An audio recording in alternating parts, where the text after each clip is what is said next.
Hey guys, it's Cole from Berg Peaks here. We get a lot of questions asking what makes our air suspension lift kits so special. So I'm going to take a couple minutes here to tell you the key differences between them and what they all do. So we offer two versions of our air suspension lift kit. We offer a 1-inch air suspension lift kit and we offer a 2.5-inch air suspension lift kit. So I'm going to start off with the 1-inch air suspension lift kit. We achieve the ride height in two different ways. One, we have a mechanical air suspension lift, and this is an air volumetric spacer. Why we made it an air volumetric spacer is that not only it extends the length of the shock, but it gives us air volume in the center. The added air volume does a couple things. One, it gives us more air to work with, and two, it effectively lowers the spring rate of the shock, allowing it to be more comfortable off-road without losing that Porsche feel ride. The 1-inch air suspension lift kit achieves the tricking of the sensors in a special way. Normally, all of the air suspension lift kits on the market use adjustable level links. We really didn't want to do that because we've seen if the level links are adjusted in different ways, it can cause all kinds of issues with the computers.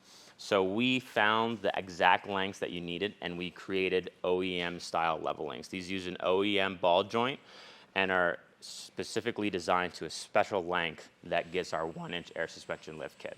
What's really great about a 1-inch air suspension lift kit is that it requires no subframe drops. We wanted to make sure we offered a kit that you did not need to drop the subframe at all. After the 1-inch air suspension lift kit, we have our 2.5-inch.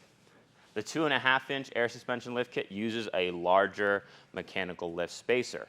This larger spacer allows us to have more air volume in the shock. So we have a larger spacer. We have the air volumetric spacer that goes over the strut mount. And then the kit also includes a 1/2-inch subframe drop.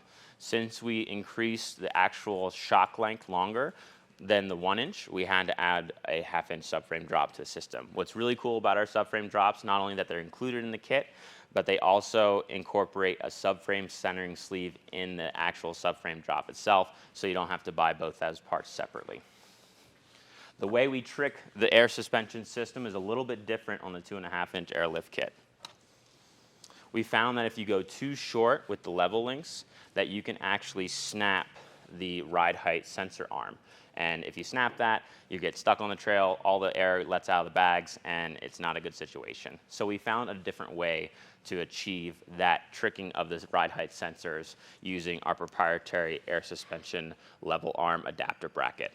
So this bracket slides over our factory level link arm, and then it creates another hole for the OEM ride link connector to go into. And that achieves the tricking we need to do to get the 2.5 air suspension lift on the vehicle.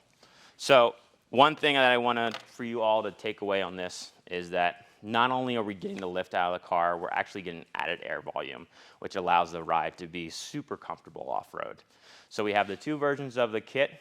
If you have any questions about anything that I'm talking about here, you can give us an email at orders@bergperformance.com, or you can reach us out on our social media platforms. Thanks, guys. Happy off-roading.